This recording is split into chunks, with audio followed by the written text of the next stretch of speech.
আজ ৮ই মার্চ, আন্তর্জাতিক নারী দিবস। আজকে যে কবিতাটি নির্বাচন করেছি তার নাম অভিযোজন। লিখেছেন কবি দিদিতি চক্রবর্তী।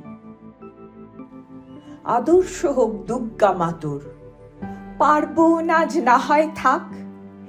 এবার মেয়ে শরীর ভাঁজে গোটা 10 অস্ত্র রাখ। পুতুল খেলে কাজ নেই মা, কাস্তেটাকেই খেলনা কর।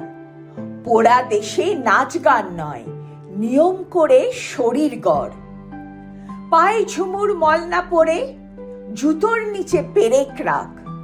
বাড়লে বয়স বক্ষ মাঝে লঙ্কা গুঁড়োর মোড়ক থাক। চুলকে সাজাস তীক্ষ্ণ কাঁটায়, নখের আগায় রাখিস ধার।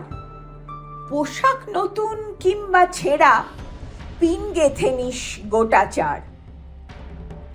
অনেক হলো বোধ জাগরণ, অনেক হলো মিছিল শোক।